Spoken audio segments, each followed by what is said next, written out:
Hello, it's Sarah from Archive Our Hearts, and I'm here to expose the crazy thinking that I have behind next month's reading. So next month, as many of you know, is NonFiction November. Last year, I paired NonFiction November and Novellas in November, and I think that was probably one of the best reading months I've had outside of October in ages. And so I'm looking to replicate that magic. So you're going to see two piles of books. I'm going to kind of talk you through my thinking. I'm not reading all of these books, but these are what are going to make up my pile of possibilities.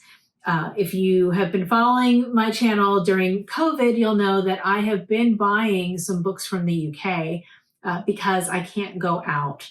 And I'm very interested in backlist. I'm very interested in a lot of things that are that haven't been as readily available here in the United States, or the covers are not as good. So and then I also have some books that I didn't get to last year that I'd like to get to this year. So I'm going to kind of talk you through all of my thinking here. But first I wanted to do a plug for the amazing women that are behind NonFiction November, because they're doing phenomenal. First is Olive at A Book Olive. I think you all know her. I'm going to put all their information below. And then we have Natalie, Curious Reader. And so we have Sabrina at Stekuchino. We also have Jill at The Book Bully and Andrea at Infinite Text.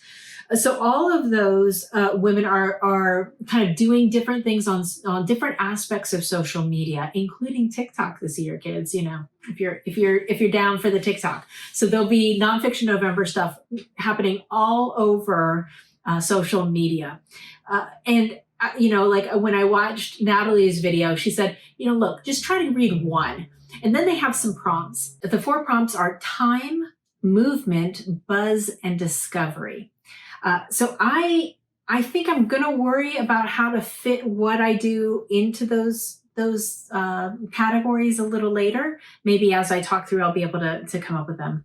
But I'm more concerned in just making sure that I get as much nonfiction read this month as possible. So let me kind of show you what I have and what I'm thinking about. So one of the themes that I'm going with, I just finished an amazing book called Old in Art School. And it inspired me so much that I want to read more about art. And so you'll see that pop in certain ways. And then I also just finished I'm currently doing British Black History Month reading, and that also has an impact here on some things. And then just my love of critique and criticism and writing. So I have some essays, I have some diaries, I have some things like that. So let me show you what I got.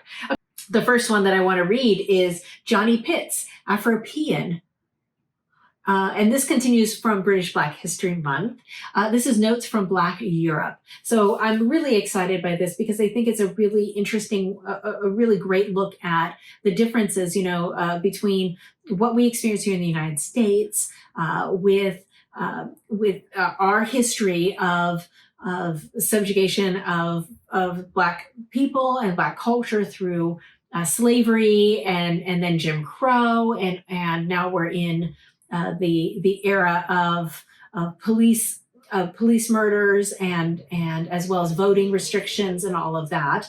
I'm very curious what the experience has been for Black Europeans. So this I'm very much looking forward to, and hope I get to this. In line with that, this is Black Ink.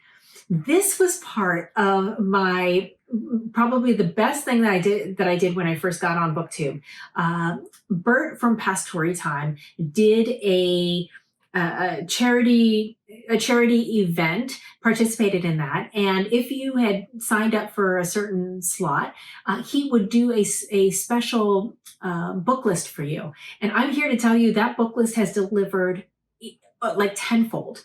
This is one of the books, and I haven't yet had a chance to read it, so this would be a good time to read it. This is Black Ink, Literary Legends on Peril, Power, and the Pleasure of Reading and Writing. This has a foreword by Nikki Giovanni, and it just has a ton of great people writing in here, like Alice Walker, Stokely Carmichael, Toni Morrison, Maya Angelou, Malcolm X, Langston Hughes, you get the picture, Zora Neale Hurston. So this could be a great thing to dive into as well. If we're on criticism, this is something I've been wanting to read. This is Vivian Gornick's book, The Situation in the Story. This is a new edition for writers, teachers, and students. And this is about narrative writing and the act of writing and personal narrative. And so I'm very interested in this. I've heard amazing things about it. So that's on my potentials. Then this is Too Much and Not the Mood, Durga Chew-Bose. She's a Montreal writer. And this is, I've heard great things about this. And of course, look at what it says here. On April 11th, 1931, Virginia Woolf ended her entry in a writer's diary with the words, "Too much and not the mood." She was describing how tired she was of correcting her own writing and of cramming in and cutting out to please readers, wondering if she had anything at all that was truly worth saying. The character of that sentiment, that attitude of it, inspired Durga Chew-Bose to collect her own unconventional work. The result is lyrical and piercingly insightful cluster of essays meets prose poetry about identity and culture. Informed by Maggie Nelson's Bluets, Lydia Davis's short stories, and Vivian Gornick's exploration of interior life, Chew-Bose mines the inner restlessness that keeps her always on the brink of creative expression. Part memoir, part cultural criticism. Too Much and Not in the Mood is a lush, surprising, and affecting examination of what it means to be a first-generation creative young woman working today. Sounds fantastic. And I should mention, I am continuing my buddy read with Elizabeth of Bookish North. We're currently reading Virginia Woolf's diaries. So we're going to be continuing to read that. So this might be a really nice accompaniment to that. So speaking of essays, this is Seduction and Betrayal. This is Elizabeth Hardwick. This has an introduction by Deborah Levy, and this cover just makes me dizzy. This one I actually bought when I was last in London last November at the London Review of Books. This I'm excited because I haven't read anything of hers. But in here it says, first published in 1974, Seduction and Betrayal explores the lives of the Brontes, Virginia Woolf, George Eliot, and Sylvia Plath, the fate of literary wives such as Zelda Fitzgerald and Jane Carlyle, and the destinies of fictional heroines from Richardson's Clarissa to Ibsen's Nora. So sounds like a really good pairing with this as well as with Virginia Woolf herself. Okay, so that's that. I also have some nonfiction by Annie Ernaux. So I've been collecting Annie Ernaux's work since reading The Years. I think she's unbelievably talented. She has such a sharp eye for current criticism of what's going on in French culture, feminism, life. She's just so smart. So I have 3 of her books here. I have A Girl's Story. And that is translated by Alison Strayer, by Fritz Carraldo. All of these are Fritz Carraldo. I have Happening. This is translated by Tanya Leslie. This is about an abortion that she had when she was 23 and unattached. Very interested to read that. And this is I Remain in Darkness, translated also by Tanya Leslie. And this is about her mother and her mother's Alzheimer's. So very poignant, very personal, but also we get so much richness about, she's so French, French culture and French society in her work. I also have A Man's Place, and I just put that somewhere over there. So I think I will probably be picking up one of Annie Ernaux's works. Then this is someone that I've been meaning to read. Speaking of French authors, French female authors, this is Virginie Despentes. This is King Kong Theory. And this is supposed to be like super powerful, provocative, and personal. It's a candid account of how the author came to be who she is. Drawing from personal experience, she shatters received ideas about rape and prostitution, explores common attitudes towards sex and gender. It's a manifesto for new punk feminism, reissued here in a brilliant new translation by Frank Wynne. So I'm here for punk feminism. So I'm dying to see what this is, and this will be the first that I've read of hers. I think she did. I forget what the name of her trilogy is, but I would love to know if you've read her trilogy, what you think of it, or if you've read this one. Here's another where Virginia Woolf is popping up. So you can tell that like I'm like a magnet attracting Virginia Woolf things. This is Index Cards by Moira Davey, also by Fitzcarraldo. In these essays, acclaimed artist, photographer, writer, and filmmaker Moira Davey often begins with a daily encounter, with a photograph, a memory, or a passage from a book, and links that subject to others, drawing fascinating and unlikely connections, until you can almost feel the texture of her thinking. While thinking and writing, she weaves together disparate writers and artists: Mary Wollstonecraft, Jean Genet, Virginia Woolf, Janet Malcolm, Chantal Ackerman, and Ronald Barthes, and among many others, in a way that is both elliptical and direct, clear-headed and personal, prismatic and self-examining, layering narratives to reveal the thorny but nourishing relationship between art and life. So that sounds like kind of the direction that I'm going in right now. So that sounds fantastic. Also on the theme of art, we have this. I've wanted to read this. This is Ali Smith Artful. I am going to be putting the release of the planned read-along that I'm planning for the seasonal quartet. I'll be putting that up in the next couple weeks. But this is Artful, and this is, her essays. She's so good at this. On time, on form, on edge, on offer, and on reflection. So you never know what you're getting with Ali Smith. So I'm putting this on the list. This might be something I grab. She does this thing. She's so innovative. Look at that. She has all of these things in the back, these really amazing photographs and images. So yeah, this could be really, really cool for Nonfiction November. And I know I was going to do this as a buddy read, but I just don't think I'm going to be able to. But this is The Diary of Samuel Pepys, a selection. This is a selection. So Samuel Pepys, I've talked about before. I'm fascinated with him. In 1666 is kind of where these diaries are inhabiting. He was a clerk to the court and in London, and he just ended up being alive and capturing information at a crucial time in London history. We're talking about the plague, when the plague first came. We're also talking about the fire of 1666 that just dismantled London. And there's all of this intrigue. He was kind of a gossip, a little snarky, all that. So this just sounds like it would be fun to read, but it is a chunkster. Like I said, I don't know if this is going to be my year. This might be the year that I read this one, which is Stephen Porter's Pepys London, Everyday Life in London, 1650 to 1703. This is shorter. It will give me what I'm looking for, kind of give me that primer. Oh my God, I just love these illustrations. And then this is also something I have. This is Samuel Pepys, The Unequaled Self by Claire Tomlin. And Claire Tomlin wrote Jane Austen. She also wrote one on Dickens that I think Leo just read. I might do this in audio because I did find it in, I think it's in the member selections for audio.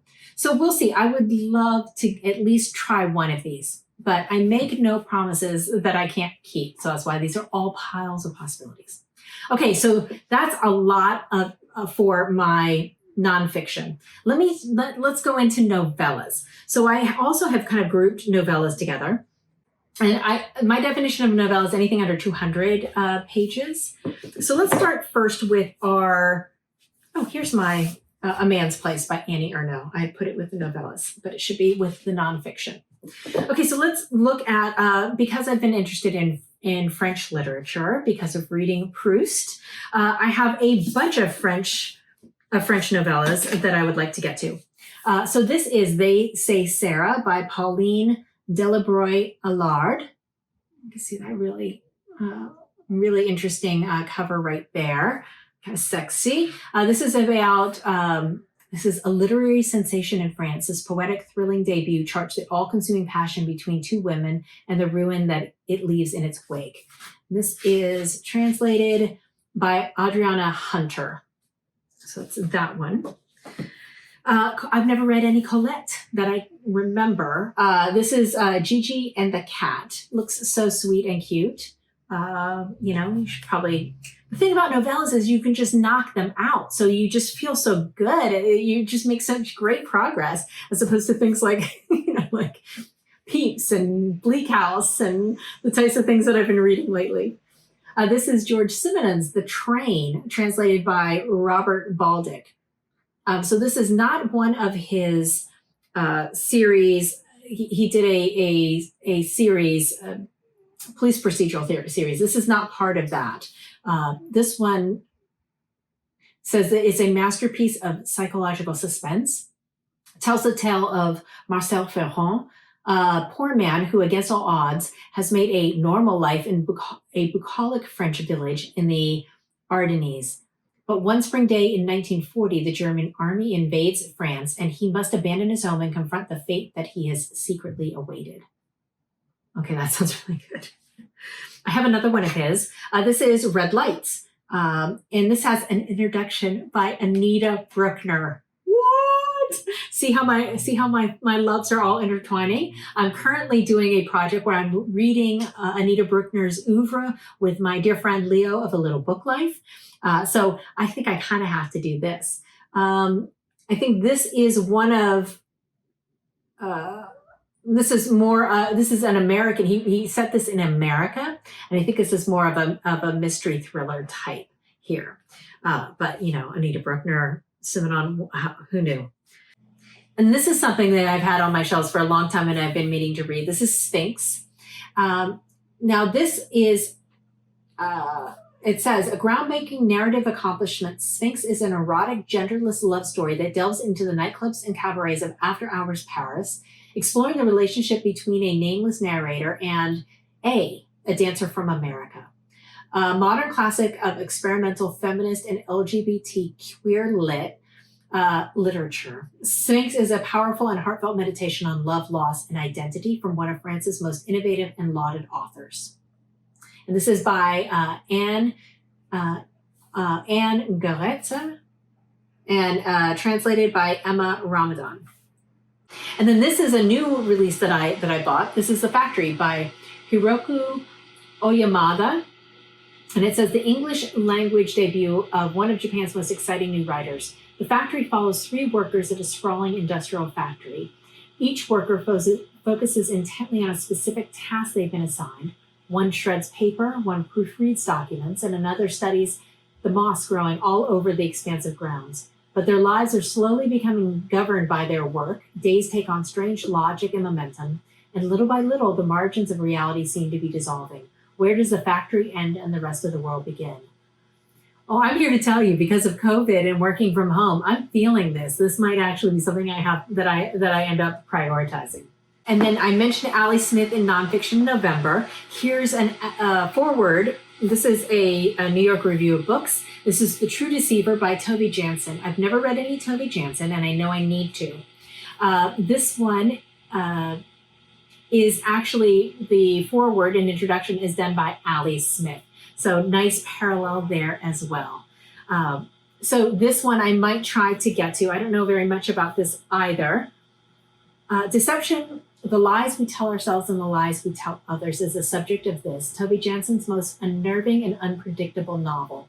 Here, Janssen takes a darker look at the subjects that animate the best of her work, from her sensitive tale of island life, the summer book, to her famous Moomin stories, Solitude and Community, Art and Life, Love and Hate.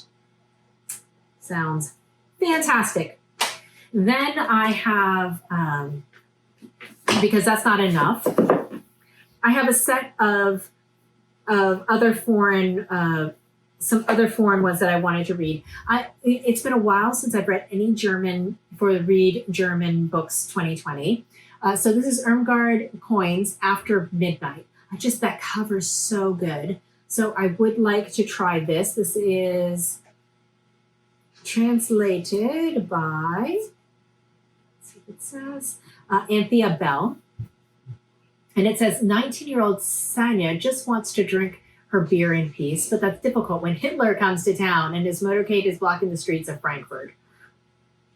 What's more, her best friend Gertie is in love with a Jewish boy. Her brother writes books that have been blacklisted, and her own aunt may denounce her to the authorities at any moment as Germany teeters on the edge of the abyss. Okay, this sounds fantastic. And then this is something that I've meant to read for ages and have not gotten to, The Hour of the Star by Clarice Lispector. And this has introduction by Colm Tobin and translation by Benjamin Moser. So I've had this on my list. I'm putting it here. We'll see if I get to it. So huge piles, tons of opportunities. I think I do best when I have a plethora of material around me that I can just grab from. So I'm looking forward to November. I would love to know, do you know anything about any of these books that I've mentioned? What are your thoughts? Are there things that you would recommend to me based on this curation of this list? Let me know. And other than that, I hope you have a great November reading month planned ahead.